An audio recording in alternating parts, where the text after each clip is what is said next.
What's up, world? It's your boy Ty. What's up, everybody? This is your boy Cool Ty. I'm coming right back at you. I know it's been a while. I've been busy. Many of you have seen on my different social media platforms. I have been working on my kids' book. Me and Willie Corday Jr. Whoo, that boy he can do his work. So as y'all see, that's been going on. Some of you also will see that I have dropped two new singles. One from Side One Productions, who was originally out of Vallejo, California, and one from Cream Beats in Jacksonville, Florida. And I got a few more tracks coming, man. I was working on a new one this week, and whoo, boy, it's hot. But anyway, on to the comic book hit list. So today we have Mr. Sean Hill with us in the building today. You guys probably know Sean from the Miles Morales stuff. He currently worked on the, I guess it would be not Elseworld, but Elseworld X-Men story. Would that be right? The Elseworld Um, X-Men I, story, Worlds Collide or War Collide. I guess so. It was just a thing where Bishop incidentally Yeah, wound up in another right. Earth 63, I believe. And he's done some DC work, which I've admired. I actually picked up a page of his. He worked on the Bloodwind story, so I'm a big Bloodwind fan. So I've always liked that character. So everybody, ladies and gentlemen, please welcome to our stage, our show, Mr. Sean Hill. How are you doing, my man? What's going on? Doing pretty good. Doing pretty good. Keeping busy, as comics can do. Yeah. Well, if it's going well for you, I guess it can do. It could If it's going easily well for be. you, that's a positive. That's a big blessing, my man. Yeah, it is. Yeah. It absolutely is. So Yeah. for me, finding you kind of like happened straight out of the blue. It's like, bam, there he is. Like I know you did some of the milestone stuff, Mhm. but for me, and I know for other viewers, and I one of the things that I like to do is I like to introduce viewers to who these new amazing, wonderful creators are, so they can kind of latch hold, follow, and start following their independent projects, even their mainstream projects.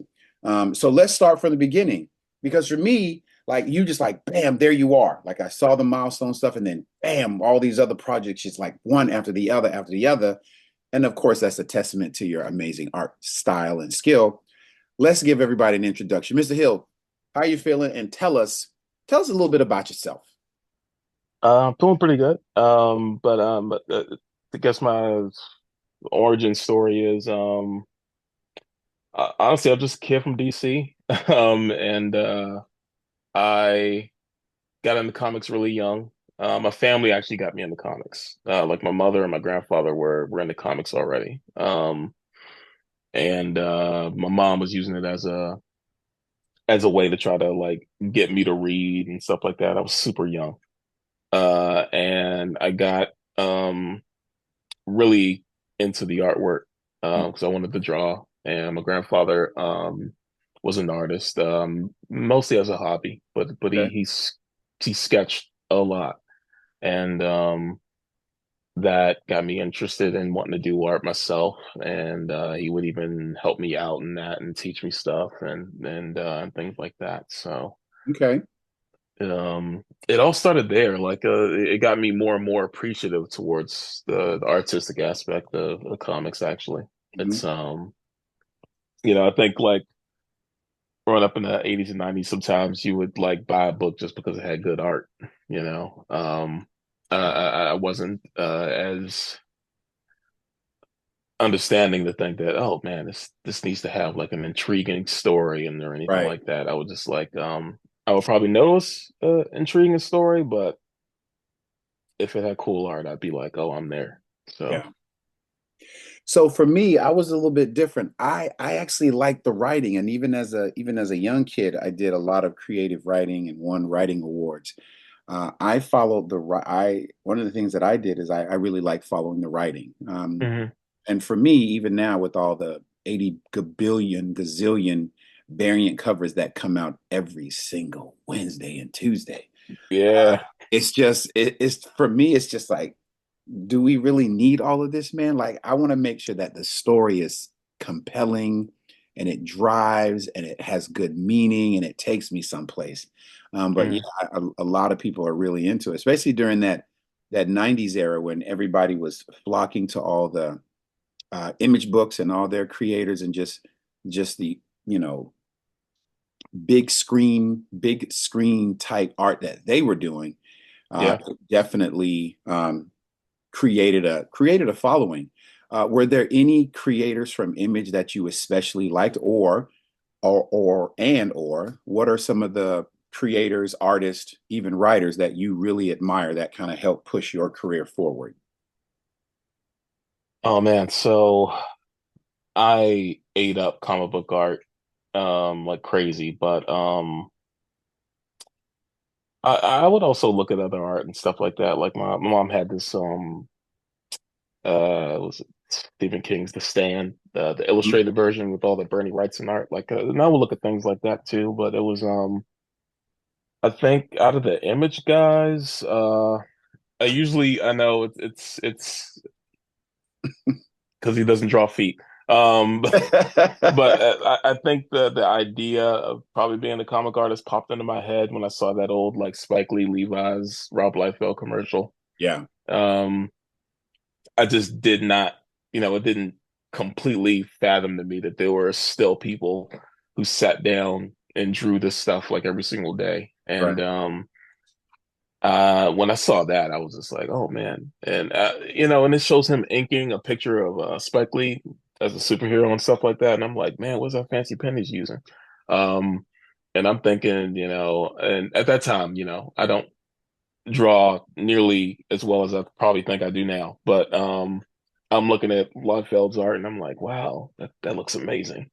Um, so I typically credit Liefeld as like wanting to be a comic artist, but I got it even more inspiration from looking at stuff like Jim Lee and um, even Todd McFarlane, honestly. Yeah. Yeah, Yeah, I would have to say, man, and I know people. I actually like Rob Liefeld. I've met him many times. I just think that's his style, right? And I know people kind yeah, of everybody has their own style, like you mentioned. Bernie Wrightson, he has that style. Rob hmm, Liefeld, he has that style. Mark Silvestri, his style is great. When you get into um, name just slipped my mind. Dennis Cowan, yeah, he's out of style. And I would, Dennis Cowan was one that I think when I was younger, I really didn't get it. Because I was looking at, I went back and was looking at the milestone books and thinking, man, I would really like to have some of that image art in these milestone books, right? To make oh, them blow up. But yeah, as I got older, Dennis Cowan's artwork was like, I get what he's doing. I get why so many. yeah, yeah. Because it takes a little bit of time. It took me time to like just like appreciate artists like Cowan. It's actually funny you brought Cowan up because without Milestone, man, I don't really think I would believe I could actually be a comic artist, to be honest. Right, Because I was a little kid. I'm a black kid growing up in DC.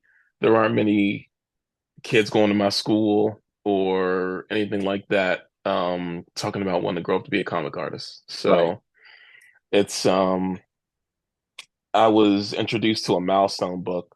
I believe it was Icon and Icon and Rocket. And it was just looking at the cover, it was a Dennis Cowan cover, and I was just like, right. oh, I think I've seen this artwork before. And I'm pretty sure I saw his work in a Marvel book before, but I wasn't Mhm. quite sure. Um, so a friend of mine just introduced me to more of his stuff, and I was just like, oh my God. And they even showed me a picture of Mhm. him, and I was just like, oh my God, he's black. There's Yeah. hope. Like, so Listen, it makes a big impact, right? We talk about representation, and there's a lot of people talking about um, the whole woke culture, which I feel people are just completely abusing and have thrown oh, what it really oh, means don't into get me the garbage. started. But yeah, it does makes a very big difference. I actually sat back and I looked at what were some of the characters and some of the writers and artists. And I mean, there was a time where I didn't know I just thought everybody writing comic books was, a white guy, period, right? I didn't Yeah, know. I mostly was. would read these stories, and even when I'm reading, I think for me, I would read these stories and I would just get into the reading. Mm, I really liked the reading of it. But then when I started reading Steel, I was yeah, okay, okay. yeah, Christopher Priest, Dennis Cowan. I was like, wow, this is really good. yeah. Um, and so, you said Rob Liefeld inspired you. Milestone was one of those things that really taught you that, hey, I could really be a comic book artist. Was Yeah, there, yeah. would you say you had a first comic book that really like nailed it home? Like, okay, now I'm hooked. Um, to actually like want to grow up and be one, probably uh so it was a lot of these older like Danny O'Neill books Mm, and from we were still on Batman. And so I think is when it was a older book even back then. So it was when they introduced Ra's al Ghul. okay. And that was like that's like my favorite Batman villain. Like I to me it's like that's the quintessential equal in my eyes. I'm like, Joker who. It's it's um it's when I started looking at books like that had great art, really good story, even though I don't think I completely understood that, these were actually really good stories Yeah. at the time. So still I think I was still like, an image zombie or whatever. But it's it was things like that, like just being able and I have the whole like idea that there are artists like drawing this stuff like every single day and uh putting in like that level of detail and stuff like that. It was just like I that looking at all those Batman books like kind of nailed it home to me. It's like, it's just like I think this is what I want to do when I grow up. Yeah. You know? I think Batman is especially, I think they put so much emphasis and energy into making his stories so grandiose, right? Yeah. That, and I agree with what you said. There was a time when I was reading some of those books, some of the Trevor Van Eaton Detective Comic stuff. Yeah. Um, Yeah.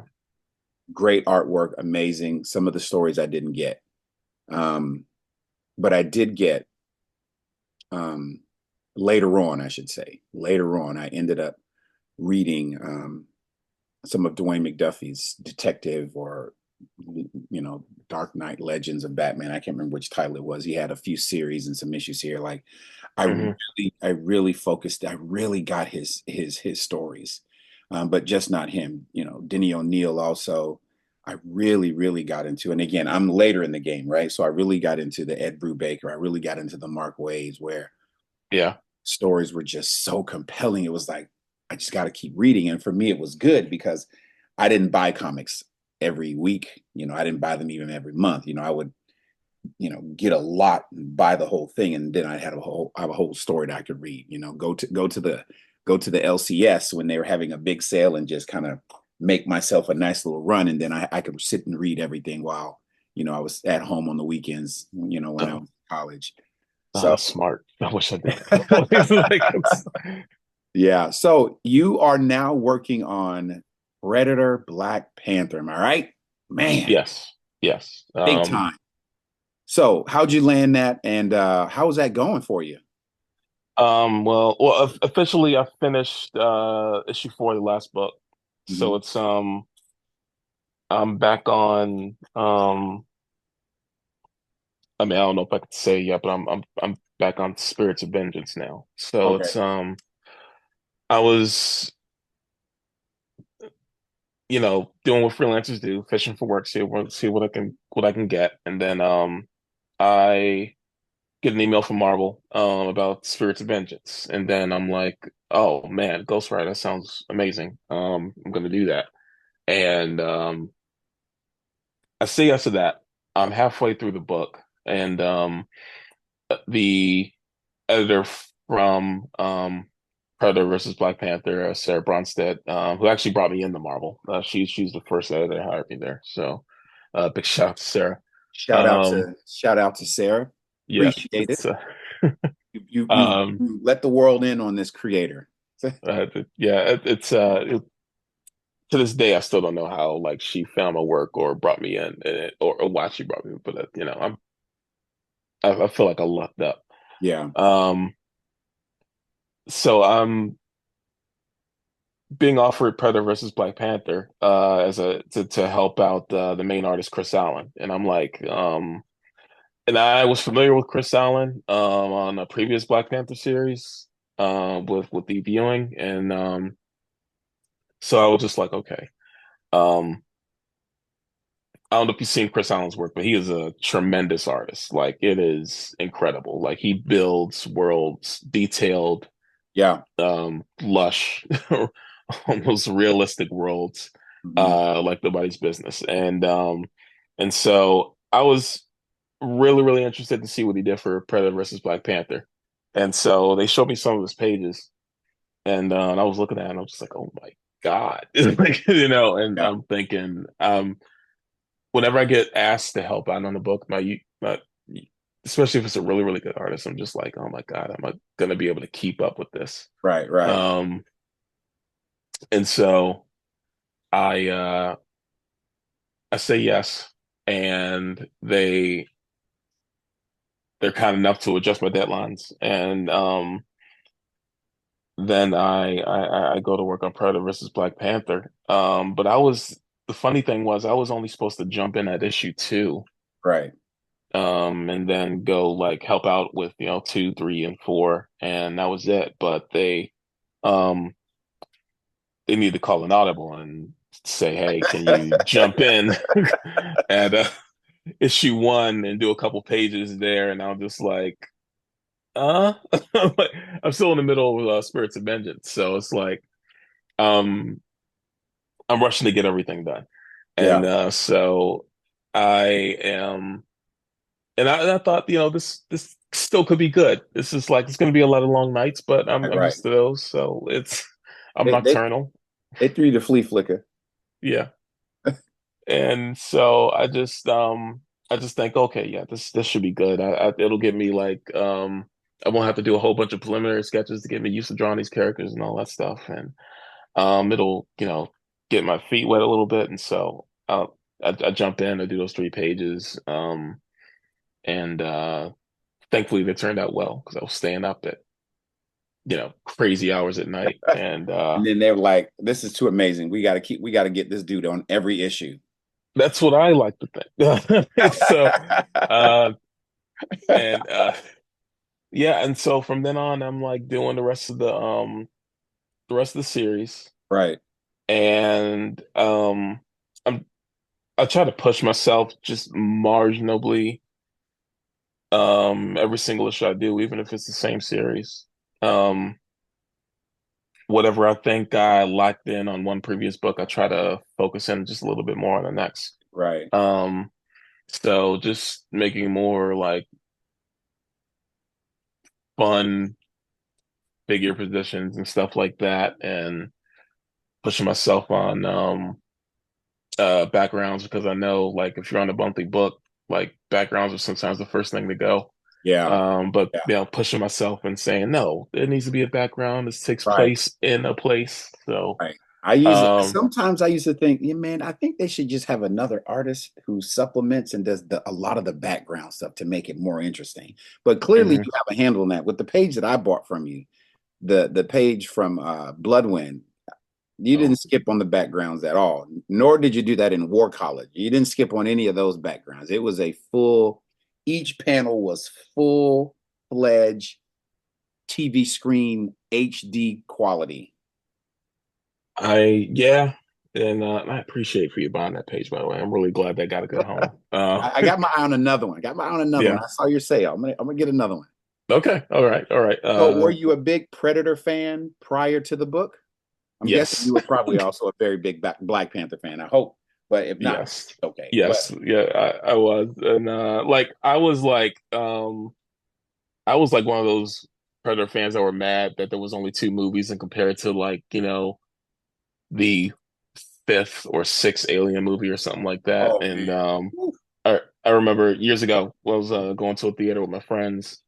We were I was going with my couple friends, with godbrother, his girlfriend, now his wife, and it was Alien versus Predator. And we was just joking around talking about like whose side are you on. I'm like, I am on the Predator side. Like it's like it's not even a question. It's Right. like it's they always impress me more, even from that first movie, even from part two with Danny Glover. It was amazing. Yeah. Any future plans to bring in the newer Predator stuff into the comics within like maybe another run or another series of Black Panther Predator, or maybe just Predator in general? It's so with the rest of the series. Well, I'll preface it like this. So Chris, the book is made with 20th Century Fox. So they they kind of look at all the artwork and make sure that like we're more or less drawn some stuff that's adjacent to the Predator world. Right. Um, Chris Allen, being the world builder that he is, he actually developed his own um, Predator and his own tech for the stuff. And I don't think that was a way of him getting around it. I think he was just too enticed. Um, and so he took some liberties, and I took some liberties to be honest. Right. Right. Um, and though I did like more of the traditional movie Predator look, so there are some, as you see like later issues, you'll start to see that. Um, but a lot of what's going on in that series, as far as the looks of the Predators and the technology and stuff, it's inspired from a lot of the movies and books and Right. um, even this huge Bible they give you, um, just showing you everything that's ever been like developed for any of the movies and stuff. Right. Um, And that's to make sure everything is, kept within continuity, kept within the mhm. look, things like that. Yeah, yeah. It's for like for anyone that says that the editors and stuff don't like do any work, that there's an absurd amount of work that goes into Really? it. So it's like it's because we're more or less just trying to make sure that the predators you see in Marvel Comics are Once you see online. this, yeah. Okay. Even if armor looks different, ships look different a little bit, Yeah. you want to be able to say, oh, well, they could just be another tribe, another clan from the same world or Right. worlds. So, Were you able to, and you spoke of ships and worlds, were you able to make some tweaks or include some things that you felt, maybe this would make this piece look way cooler? Were you able to do that, or did you just stick strictly to what they told you? I tried to stick strictly to what they told me, but I did. I took a liberty, a pretty big liberty with a particular character that shows up, a Marvel character that shows up later in the series. I'm trying my best not to spoil Don't it. spoil it. Don't spoil it. What, Yeah, everybody's got to get it. You got to get it. yeah. So with that Make with that character, it's someone that shows up later on the series, um, and they're gonna help out. And the the script showed me the costume that they were thinking of, and I don't think they really intended for that costume to be there. It was like a more classic costume right. from like the 60s and 70s. So I took major liberties with that. Got it. So And they were okay with that. They said, they let it run. Like so I'm you surprised. have kind of Yeah, solidified your take within that Predator yeah, universe. That's actually pretty cool, man. Like that's a Yeah, big deal. yeah, yeah. So the It's new Predator movie, what is the woman called? What's the woman's name? oh, Prey. Oh, Prey. yeah. Are you Um, guys, was that added in, or is there talk to doing another Black Panther or Predator, or just another Predator where that you may get a chance to work with her, the I character? would I would love to work with that character. But not that I know of. And for that particular predator, well, yeah, it's they that's a particular species that I am not sure is currently around anymore. Gotcha. So it's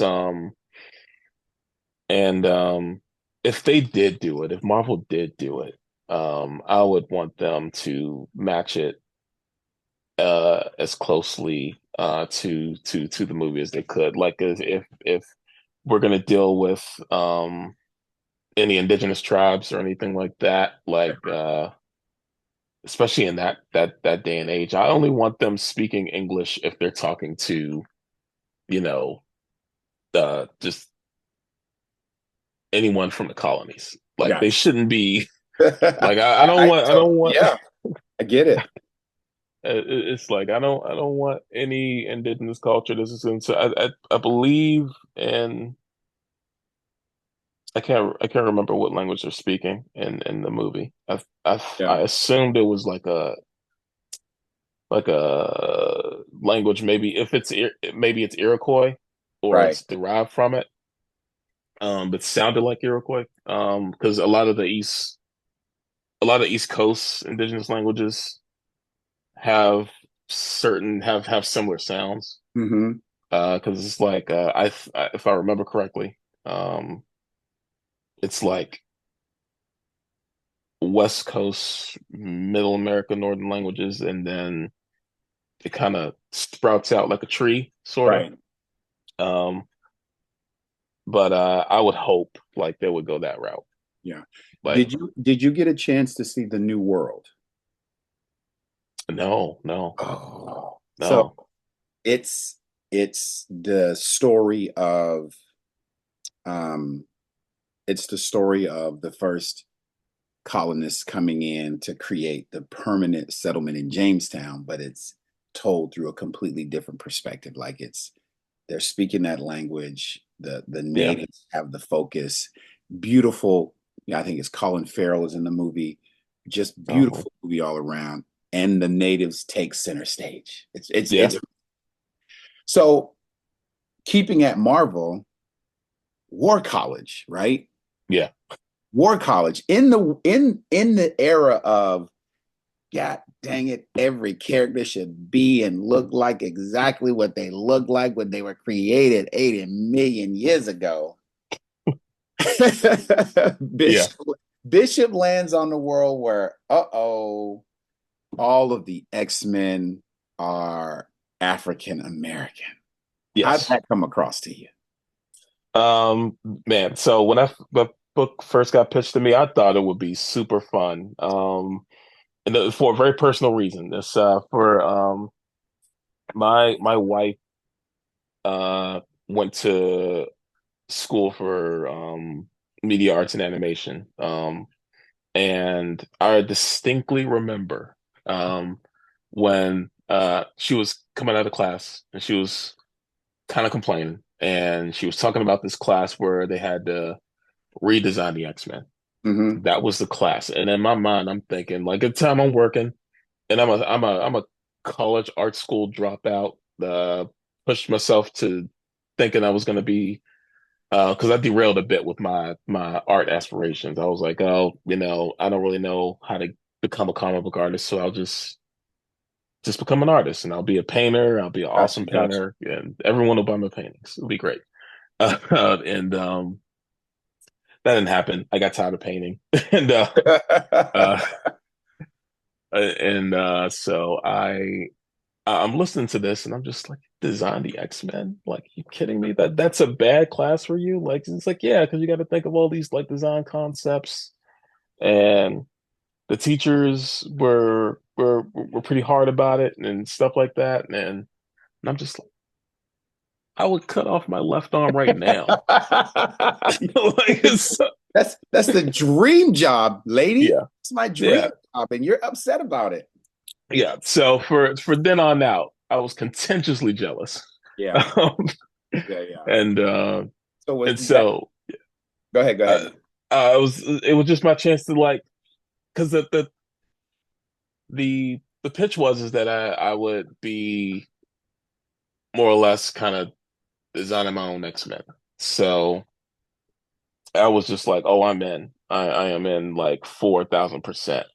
So um then they, it was, and I was taking some liberties with some of these characters, and Yeah, and nobody was saying anything. If anything, it'll be just like, and I guess it's the benefit of just having like a black writer and a black artist on it, where right. Almond can just write particular things, like like he'll give a description of like Beast, and he's like, I want Beast looking as black as possible, and he says that, and I get it, and I'm just like, oh, I got you. Where Right. anyone else could read that and you know Yeah. misconstrued it in a different way, and Right. it not hit as well. Right. Listen, But man, your pages from War College, the covers just splendid. Like you're saying that, you got a little jealous because you're now wife, right? yeah, yeah, Redesigning them. You actually got to live in that sandbox, yeah, yeah, right? yeah. What's your high point? Who did you really, really uh love to The design? I'm a two I think I enjoyed, well, maybe it's three, but the two that I definitely took the most liberties with were was Beast. mm-hmm. Um and I really enjoyed how that turned out. Like and some of it was like a spur of the moment Mm-hmm. thing. Like I You think I gave had most of you his gave outfit. Beast you gave Beast the nice dreads like yourself. Yeah. It's and that wasn't planned at the mo, like I think my original design had him like with like a short afro or something like that. Hmm. And I wanted to make sure more or less everybody had like more natural hairstyles. So I was just drawing the page, and it felt like a lot of those characters, not that I was drawing them stiffly, but the designs looked stiff. Mm. At least to me, I think the most fluid thing on there was maybe Cyclops' hair. So yeah, I But was gonna yeah, say it didn't look stiff to us, man. We ate uh, that up. And I appreciate it. I think Cyclops being that character, I think just naturally more artists spend a little bit more time with Cyclops, don't they? Yeah, yeah, and I had a lot of fun drawing that version of Cyclops. Like, and I intentionally tried to make him as close to the '90s design as I could. And but take a, I was trying to make his outfit look less, blocky and angular, and Hmm. more, I don't know, I guess put some more organic shapes in there. Yeah. Um and I wanted to have sort of a small hint of Afrocentric design, so putting in a lot of more organic shapes, and um to some degree more like traditional African design and stuff like that, Yeah. especially for Jean's outfit. Um, but Beast really, really worked out because I put those locks on his head like It, literally as I was drawing the page. it was all a success, man. You absolutely positively knocked it out the park. I appreciate it. Appreciate I it. can definitely. I mean, I'm an Archangel fan, so to see the wings span, the layers of the wings, for me that was a very big, Yeah, right. Uh, it's I took liberties there too. It's so for Archangel, I gave him more wings because it's so I am a bit of what they call like I guess what is the Tim Mackey call it, like a Bible nerd. Um and so I like cringe whenever we call like, angels and stuff like that. I'm just like, you can't say that. That's just a job description. But it's so I want to see like, instead of the more traditional like, person with just some angel wings on their back. I want to see like, I wanted to push it more towards like more traditional Masoretic cherub look. Um, so that's why he's just running around with like six wings and stuff like that. Right, right. Another character I really love the design, but I didn't get to draw a lot of him. But whenever I did draw him, I tried to put a lot into it. Was Colossus. Okay. And I really went another direction with this stuff. I tried to make him look more like a Russian pro wrestler or something like that, rather Has than a little bit of the Deathstroke. Has a little bit uh of the. It is from GI Joe, right? A little bit of the Deathstroke feel to it. may with uh maybe, I guess I never thought of it. Like I think I was because I'm a big pro wrestling fan, so I was looking at like so many like pro wrestling gears that maybe Right. it was but I had a lot of fun drawing that, and I think that might have been the only one I was nervous about because I was scared they were going to color his metal like normal steel, like Right. they typically do.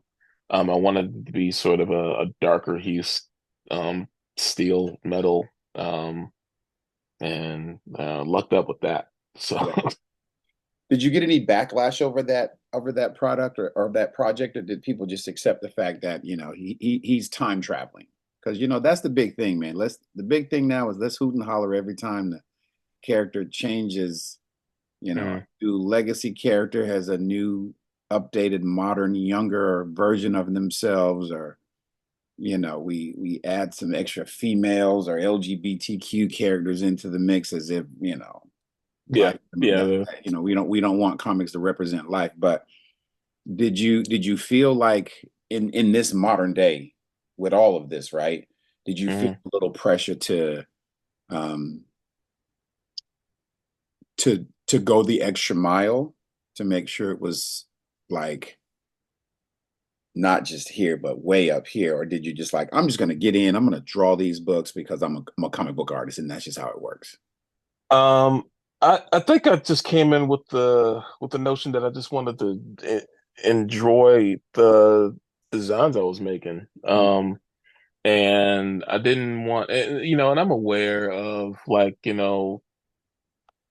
social, you know, uh, all the culture war stuff. I'm aware of it, but it's like, the thing is that in my mind, like none of those opinions or voices are there when I'm here at the drawing table. Right. And I can't, and I'd be a fool to try to cater to everybody. Um, Yeah.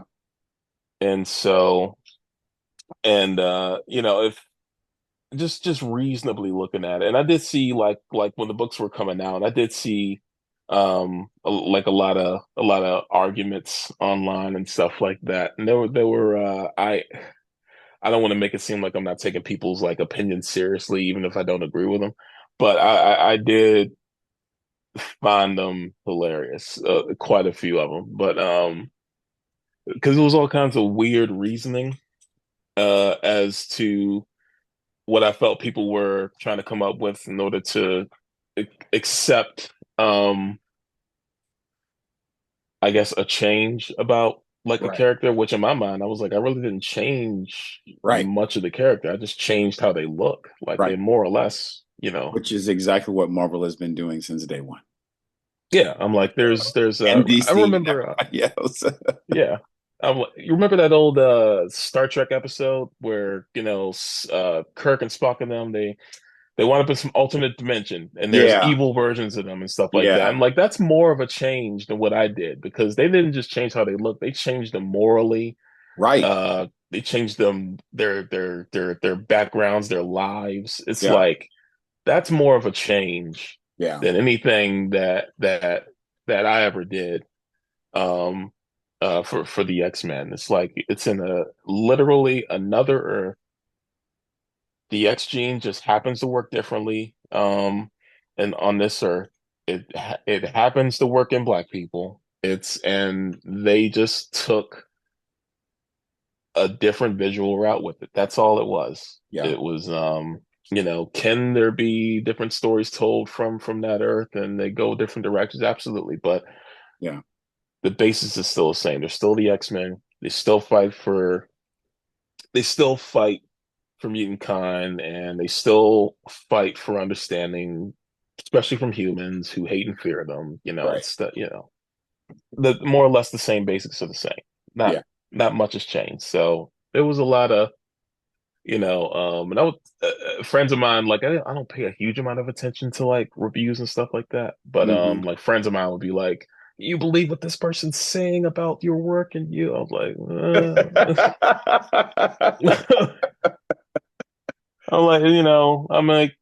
I treat it all I treat it all like in stride. I'm like, they have a YouTube channel, they're running a gimmick, they have to push, Right, right, you right. know. So it's if that's what they're gonna do to put food on their table, okay. I'm sure there are more enjoyable ways, but Right. So yeah, I mean, switching over to DC and some of your DC work with Bloodwind and Cyborg. Are you a bigger DC fan, bigger Marvel fan? so funny thing is when I was growing up, I was a bigger DC fan. Hmm. Um, because when only Marvel stuff I was super into were like mutant books, like X-Men, X-Force, Uncanny X-Men, that kind of thing. I rarely ever read like Avengers or Iron Man or stuff like that. Right, It was that was like surprisingly enough, that was my mom's stuff. My mom was a huge Avengers fan. So, right, she was into the superhero aspects of Marvel. I was into like mutants fighting for their right to exist and stuff like that. right. So for DC, um, I was a huge Batman fan because of like of course, like the Danny O'Neill and Neil Adams stuff I was introduced to when I was younger. And Who doesn't like that? Who doesn't like that genre? yeah, exactly. That And era, I should say, that era. yeah, and it's I was into Legion of Superheroes a little bit, but I was even more into like an alternate version of it called I think it was Legion 89 or Legion 90. Oh, sorry, my thing's going off. But That's when it I never was really got into Legion of Superheroes. Just it it never was clicked. well, I Unless, only got into it, yeah, because my mom was into it, and then I was just like, oh my God, it's like a whole team. It's like a whole like practically almost a planet of yeah, superheroes. but I have to tell you, the one series that I did get into was the Barry Kitson Mark Waid run of that series. That was, Mhm. and it turned into Supergirl. Before Yeah. it turned into Supergirl, I mean, and I like Supergirl, but the beginning of that run was really good, man. I mean, it was not Mhm. only was it just really good writing from Mark Waid, but Barry Kitson just blew those pages off the chart. I Yeah. also think for me, because I wasn't really familiar with them, right? When you were doing Cyborg, you Mhm. knew who Cyborg was, but was there an aspect of newness to it, or were you asked to bring in some new characters, some villains that may not have been seen in a while? Uh, no, quite the opposite. Like towards the end of the book, they has to bring in some like very old characters, like characters I didn't even remember. I was just like, I'm trying to remember the short bald guy with the gadgets and stuff. Like I can't remember his name. Um, but they were like really classic villains that I Right. even did One of not remember.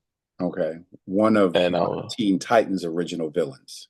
mhm, Teen Titan. yeah. Okay, And I was just like, oh my God, I can't remember the name. I can't. It's a Gizmo or I can't remember.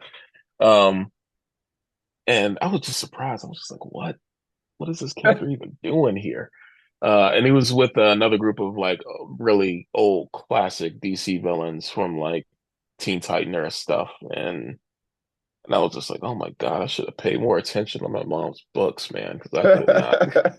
I was like, I couldn't remember how they looked. I was Googling every single like Right. you know, So every how'd you single like working character. on Cyborg? So funny thing was, I thought it was really fun. I really, and I hate to sound like the typical artist that hates their own work, but I wished I delivered more for that book than I did because Okay. um In what it way? was well, I was originally brought in to just help out with the book. Like I was really just brought in to do like 10 pages and then just run back to my indie work or back to Marvel um and because I'm sure I had something going on there, but it was something that come up and something that changed, and then I was Hmm. doing the rest of the book, and but I still had a really short amount of time to do it, as is the case in comics sometimes. But so I just was like, oh man, I need to like push full throttle through the rest of this book. Gotcha. So I would be really selective on what pages I would be like, okay, this is storytelling. This is, where this page I'm going to deliver all the love and attention to and all that stuff.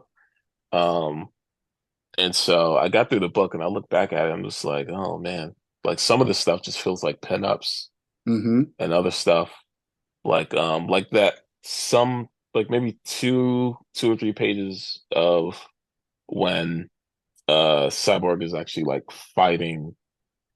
um fighting a lot of the cyborgs, the AI robots. I'm like, I think I wish I had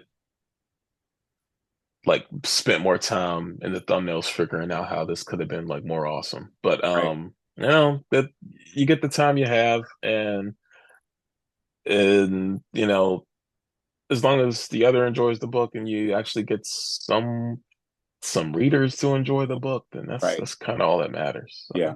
So So were you a Bloodwind fan? So was that, and I'm guessing since, you were a DC fan growing up, would you say that became some of your most important or dream project works? I so actually I was I like so besides Batman, everybody loves Batman. I wasn't as big of a Superman fan. Not that I didn't like him. Just I was just in the I was also in a lot of horror books, so it's like dark and gritty stories were Hmm. starting to become a thing for me, even at a young age. So I really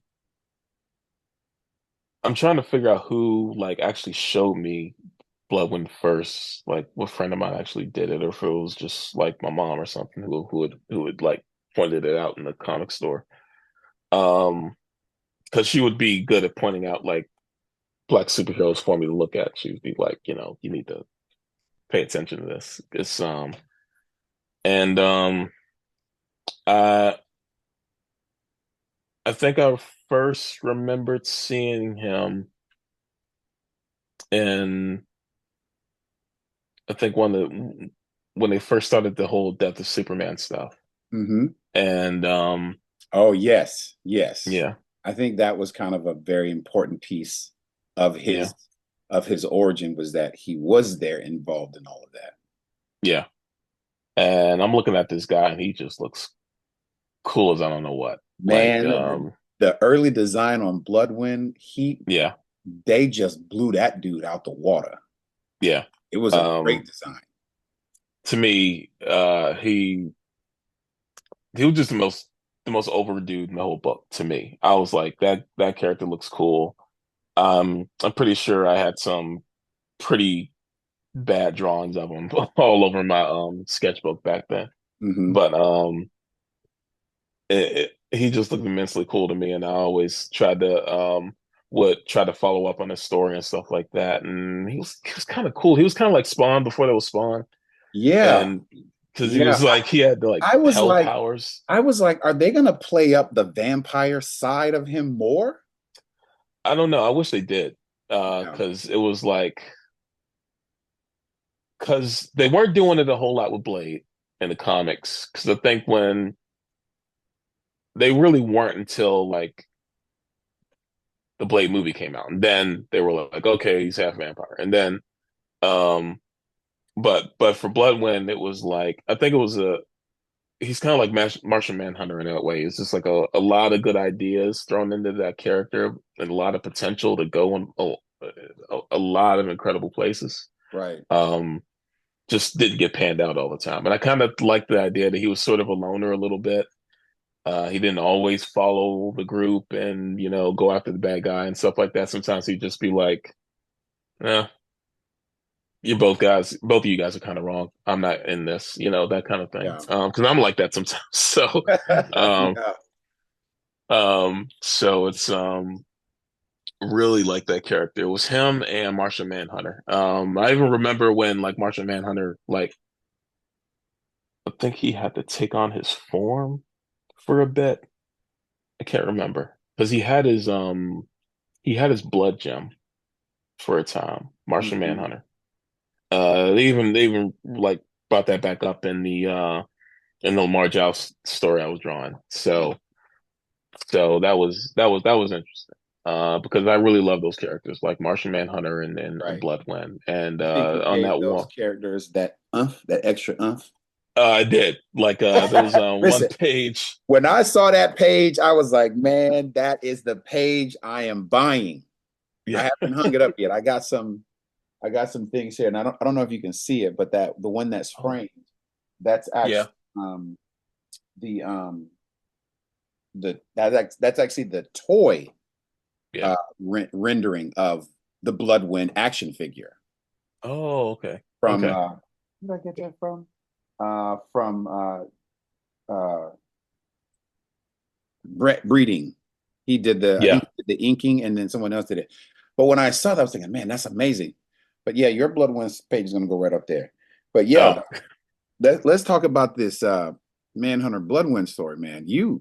Gosh, boy, the page, the action was just popping off of the pages. Oh man, I really wanted to draw this character. Like I was floored when they offered him to me. I was like, man, I gotta bring everything I got into it. And then like I'm looking through the page, I'm looking through the script, and I see Martian Manhunter's name, and so it's like those two pages, the two pages that I gave like my literal all to, and it was just like that one breaking into reality page, that page where the original Bloodwind comes back.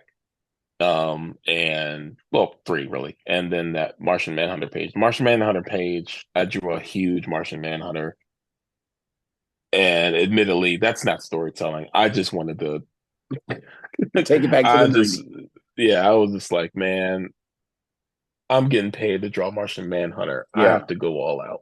yeah. So, I gave him my all, and I made him look as black as possible. Like, Clearly, this was a dream project. yeah, yeah, very much If you was. had your option of taking a 3 to 5 issue miniseries with Bloodwind, Martian Manhunter, how would you do it? Oh man. Like I would hope I would get a really good script, but I know how I would approach it visually. Yeah. Because this current Bloodwind is a newer Bloodwind. He's a relative, a more recent relative, and so and it seems like he has more of a pull towards sort of like, the dark side, so to speak. Hmm. So I would try to play it up visually, like when he is going into those darker places. I wish I did it for the Lamar Giles story. That I actually kind of change his physical appearance more, Right. like actually make him just a little bit more demonic, a little bit more monstrous. Right. Because maybe without that power, he is a really good guy. and it really does mean well. He's just given an enormous amount of power and responsibility that he doesn't Right. quite know how to navigate yet. But that pull towards the dark side, maybe that gets to be a little bit too much for him at times, and it actually like corrupts him, you Gotcha. know. For Martian Manhunter, I think Martian Manhunter is like one of the most powerful characters in the DC I, universe, I, like one I of. I would have to 100% say you did not lie at all. Yeah, it's always bothered me that he just kind of gets buried. He gets doesn't get the treatment that I think he should get. Yeah. So I I would agree. would, if I was drawing him, I'd play him up like a powerhouse, like out, like how Superman gets all like when artists draw Superman, they if they Man, they have don't hold him, back. yeah, there's no holding back. If he's picking up a tank, it's they're giving it everything they got, and I would do that for Martian Manhunter. I would make him a complete powerhouse. If whenever he's doing like actual fighting, whenever he's like actually showing his natural ability and power, Yeah. if he's like using his mind, um, I would like when he's reading thoughts or talking, speaking, using his telepathy at all. I would Right. play up that as much as I could. It'd be like Xavier level telepathy and stuff like that. Yeah. Because when he's shape shifting, I would play up the fact of how like even on the molecular level, his body is changing to you know represent what he's trying to look like. Right.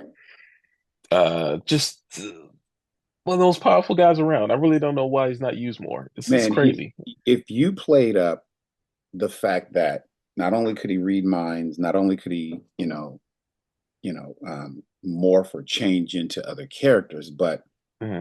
using those two powers to mentally screw with the villains that are causing problems, Yeah, that would yeah, mess them up.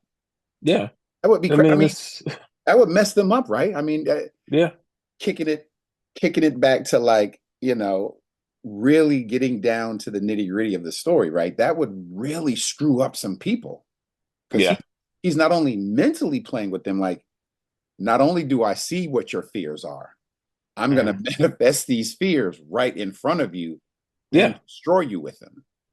yeah. He could. He could literally manifest your fears right before you. He knows what you're gonna do, most likely before you do it. So it's like it's just. I mean, just aside from the fact that if he just wanted to, he can completely lobotomize you, Right, like right. like that without even You, lifting a finger, no yeah, problem. yeah. If you ever get a chance, I'm gonna help you write that. I'm gonna write that story. Yeah. So with that, right? He Hmm. is that. You could say he is overpowered, which would Hmm. mean there has to be an even more powerful character and a more powerful villain behind Yeah. this first, second layer of villains who's Yeah. just waiting for him to figure it out and even playing up that detective side as well. Yeah. Yeah. That's the thing. He's also a detective. It's like, Yeah, I'm telling this dude, why isn't you have he? a whole like I they did a they put him with Wildstorm characters. They Yeah. put him with, what was it, Justice League International. Hmm. I think he if with the right creator, and I don't know if you're ever thinking about like really diving into writing with the right creator, man, you could just play with all the facets of his abilities within an Hmm. entire series, and it would be like there's 5 6 characters within the series. Yeah. Yeah. You could play it up that way, because, and you got to also consider how long he's been alive on the earth. Hmm. Like, who was he in all these different time periods and stuff Yeah. like that? Like, They, how did he continue? they did that. One of the things, I'm a big Hawkman fan. They did that with Hmm. Hawkman. They went through the times and who he was during those different eras, right? Because Yeah.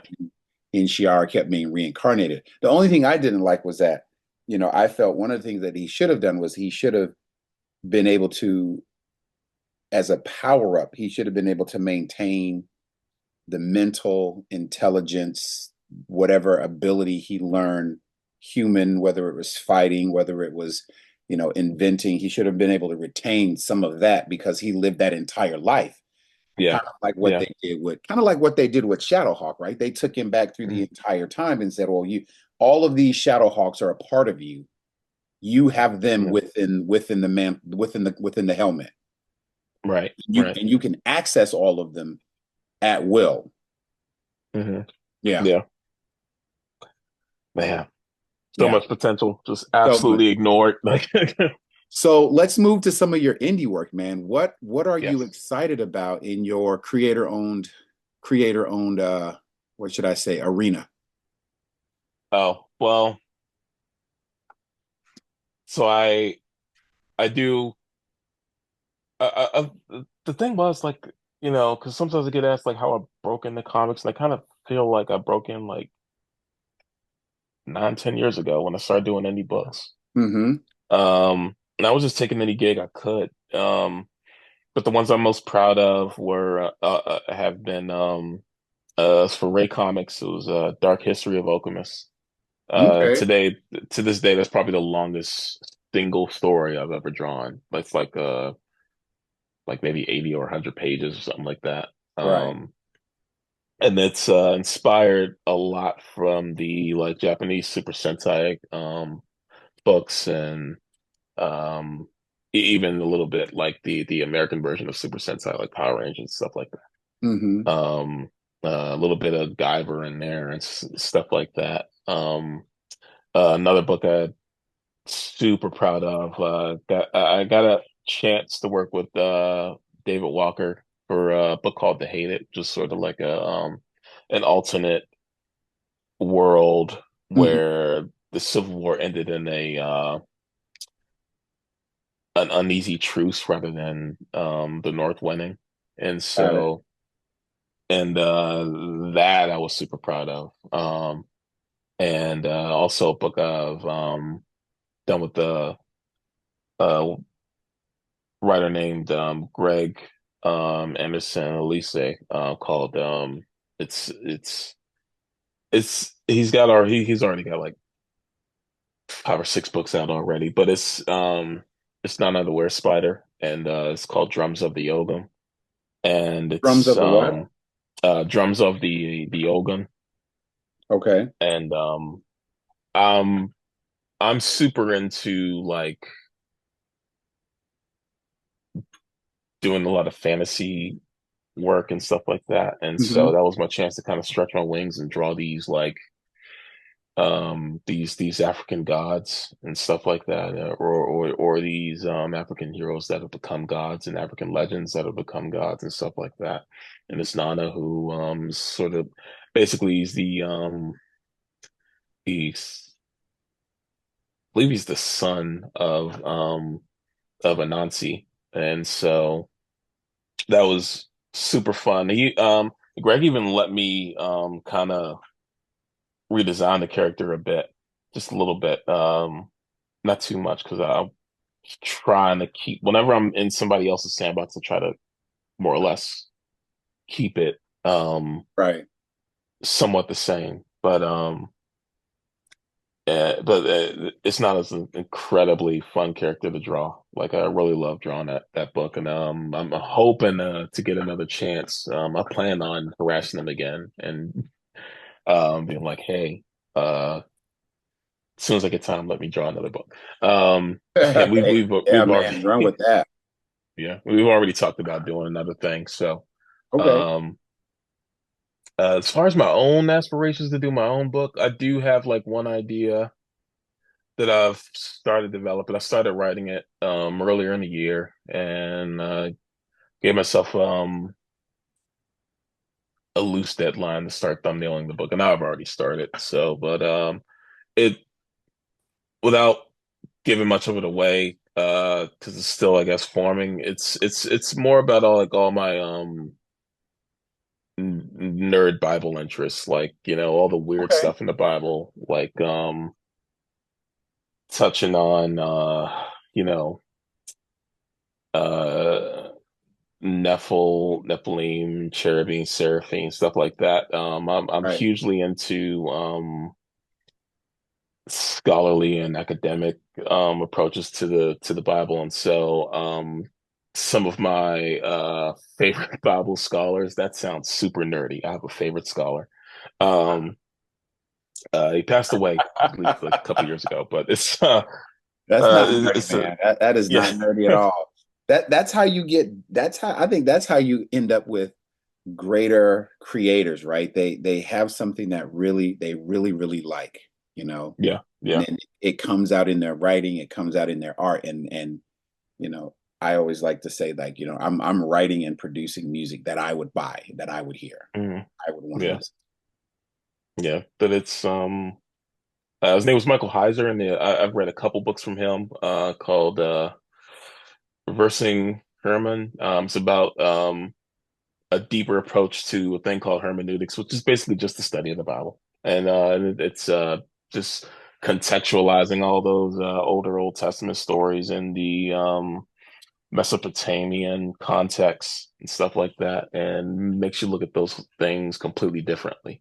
Hmm. Um, Instead of like, I'll give an example. Like instead of looking at like we all know the traditional Adam and Eve story, and we have like a million interpretations of it visually to this point, but instead of those interpretations, a more Mesopotamic interpretation of that story might have been more like what you would see at the beginning of the movie Thor: Love and Thunder. Right, You see like um, that lush garden with all these supernatural beings in it, right, just hanging out. And instead of just like a regular snake in the ground, it's more like a traditional Mesopotamian seraph. Like it's a literal snake being with arms, legs, wings, gotcha. and it wouldn't have been unusual to see that person walking around. Uh, it's just really been like kind of a dream of mine to just put my own book out there. So it's like, but it would be focused more on more Mesopotamian interpretations of some biblical stuff because you always see like some of that kind of theology in comics, like Spawn definitely has it and stuff Yeah, like that. But I always wanted to know what would look like if we threw some of those like first century interpretations in there of that stuff. Because it's in my opinion, I think it like makes it even crazier. It's like the way angels are described in that thing, particularly cherubim, it's like some it it's not it doesn't look like the kind, gentle, nice little, baby angels or, heroic looking, muscle dudes with wings on their back and stuff like that. The way that some of that stuff is described, it looks almost like, like Lovecraftian horror in some ways. It's yeah. wild how It's some of that stuff's interesting. described. It's interesting that you Yeah. said that angel is a job title. So I'm gonna get nerdy. It's it's pulled from an older word called malach, and malach is basically just messenger. Like it's a you go in the Old Testament, it's a term that gets thrown around. Anyone can be a messenger. It's like it can be a spiritual being, it can be a actual like, human being, just delivering a message. So it's generally a job title, but it's when things get uh translated and then retranslated, certain every translator has their own uh viewpoint of how they want to interpret that stuff. And it's based on lots of things, cultural stuff, personal ideas, all that stuff. But over time, probably between like maybe I'm making a guess, like maybe like fifth or sixth century, like after Death of Christ, then it becomes like, things like Angel become more like titles and stuff like Right. that. So, Gotcha. Gotcha. and that kind of thing. So, Okay. How did you um, how did you how did you get connected with Epiphany Engine, oh, it's I was reached out to which is this by, amazing concept, yeah, right? Epiphany it's Engine, for those that don't know, Epiphany Engine is what the last 30 years of indie black excellence, and it all it's coming together to create this massive story that was all on Kickstarter. yeah, it's so I don't know if anything's been done as this big, because I think the last time something like this was done, the indie comics market might have been a little bit smaller. Mhm. Now it's huge. Now the Yeah, ability to kind of make your own book and do your own thing is um more available yeah. to I more think the people. last thing anything So big like this happened was probably Image United. yeah, basically it's the Image United of Black indie comics. Right. It's huge. That it's not, whenever I'm a part of any kind of independent book and it's got its own Kickstarter and stuff like that, I'm usually like, it's usually with creators who have done it before, and they have a pretty good just to how they do it, and they have a following and stuff like that. Right. So I'm never really worried about, oh, are they gonna make it and stuff. Like with Epiphany Engine, I was like refreshing the Kickstarter app like every couple of minutes. And it was bam, bam, bam, Um, bam, bam. Yeah. yeah, yeah. I would like panic whenever it would slow down and stuff like that. I was like emotionally invested. Um, but I got in on that because Tony Catrell for Avid Comics, he was one of the many creators that were putting it together, and he reached out because he was hoping I'd do like one of his stories for Advent Comics, and that's his publication. I believe it's out of Maryland. And he was also already knee deep in Epiphany Engine stuff, and so he was hoping I'd also get in on that. And so um, I of course said yes. I know I had other things going on, and other things coming up, but I was just like, that's a huge opportunity. Um, I've never drawn a family book before. Mhm. So that was a big opportunity to do that. Um, and to be able to draw like particularly a black family in a Yeah. different context than what's traditionally out there. It was like imagine the Fantastic Four only with more like realistic drama between the family members and stuff like that. Right. Like a really good father, but he might be imperfect on a lot of levels, and Right. how that affects his children, how it affects his wife, um, what they do to deal with that, either apart or together, that once I read the script, I was super interested in that. So I was and plus that main villain, Absalom, like I was when they sent me an image of that, that's kind of what sold me, because it Right. was I have my I never asked Tony, but I will soon. But I never asked who Absalom really was, because it seems to be some kind of Got it. secret. Got it. So Um, you've done some good fill-in issues, man. You've done Moon Knight, and yeah, you've done oh, what else? I forgot some of the other. You did the Luke Cage, yeah. Wakanda. You're doing the voices. Dream project at Marvel and dream project at DC. And who would you do them with? Um, yeah. Let me think about that. Uh, I'll do Marvel first. 'Cause that's a harder one because it's Okay. I would want to do for a dream project.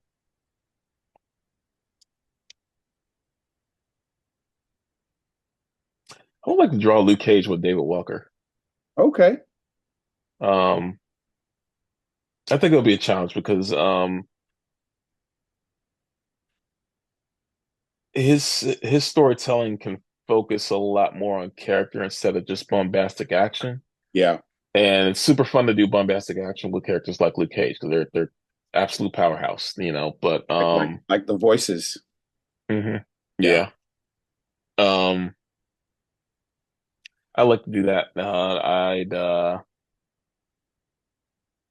for DC, man. I'll be honest. I would want to do like I would want to do a Bloodwind book, Yeah. like he's like and because I'm a bit of the I guess a Bible nerd. It like I would want to like do a whole thing where he's like a sort of like the Dante's Inferno thing where he's going through all the levels of hell and stuff like that. And That would be good. but yeah, Then you could bring in some of the other sorcerers within, like the whole mm, Justice League Dark group, right? yeah, yeah. Yeah. Oh, that man, like it's it was yeah, that would be it for me. I'd be like, I I I could retire. So Like, so not to spoil anything, mhm. is your creator-owned book going to have aspects of these in it also? Like you said, you want to have some of this, right? So are these some of the stories we need to look forward to? Um, so I haven't gone as far as like going into complete supernatural realms as far as like what I've written so far. But I have pulled in a lot of the spiritual beings from heaven and hell coming to us, and just I'm just interpreting them completely differently. Like some people might be mad, but But but that's but you okay. want you It's want to garner that, not maybe not that, but you want to garner some type of, you want to elicit an emotional response from people. absolutely, Books that I absolutely. read, uh, the Miller World series, the Miller World stuff, uh, Hmm. Warren Ellis stuff, Yeah, Christopher Priest, absolutely. Yeah. Wayne McDuffie stuff, Jeff Loeb, Mark Wade, uh, uh, Brian Bendis, oh, Miles oh my Morales, gosh, that Brian that a Michael lot of Bendis, easily. yeah. You have, uh, I remember when Miles first came out, people had a lot of emotions about that when oh that was man, Will's first. they hated him. They hated that. Yeah, They hated that yeah, whole thing. And now look at him, right? I yeah, think you want to elicit some type of response so people make your book memorable, right? Because the books that I yeah, hold dear to me are books that are memorable. yeah, yeah. You want to. It's I keep saying this to other like friends of mine and some of a few others who are comic artists too, and I keep on saying like because we're some of us are big pro wrestling fans. I keep on saying like when I got into comics, I didn't think it was so much like pro wrestling. Like Yeah, you don't want it's like there's certain aspects of the business that are kayfabe and you don't really know about it until you start doing it. And then there are other aspects where it's just like, you're trying to get buzz or noise or attention in a way. yeah, And, it can be a toxic aspect to that too. So you got to be careful, but you want to try to delve into things that you and other people care about, right. tell them in an honest way, depict them in an honest way, and you know, bask in the responses, I guess, Yeah, positive or negative. that's the way I see it. Yeah, Ask it's ask in the responses, because if yeah, they're talking about you, that's gonna, it's they're talking about you, which means that you've stirred up something with them, and as they yeah, tell other people about it, some other people are going to be, wait a minute, let me check into this, right? yeah, Yeah. your spirit of vengeance work? Are you trying to create or garner some response as well to the whole hell aspect of that book? Um, so not so much from the hell aspects, but because of so much of the story that I drew in that first issue just took place on Earth. And without spoiling it too much, like there's still aspects that take place on Earth. I'm sorry, but I do try to, and I know Ghost Rider has been depicted, particularly like in modern day, like these stories are a lot more grittier. And especially stories that feature Johnny Blaze and stuff like that. Like I remember the whole like King of Hell storyline they had a while ago. And I try to push it back to a time where they were just trying to make the character cool and they were just trying to depict it in like sort of uh I mean lack of a better term, just a fun way. Yeah. I do try to push it more towards that, more of a classic feel, I guess. Um I've even like altered his outfit a bit to make it look more like the old like 60s, 70s outfit. Um and I can't believe they let me get away with that. But Well, they- but clearly they've entrusted you with being able to keep the norm, but also pump it up a bit. yeah, yeah. Um I think so. And I don't try to like get out of control with it because it's like when it's a character that has a certain amount of history, um, while as much as I want to put my own stamp on it, I do want to respect that the character has a history Right. and people care about that history. So it's not entirely about my one little uh, you know, fingerprint on this character for this amount of time. Right. So yeah, I just try to keep those things in mind as I'm working on it, you know.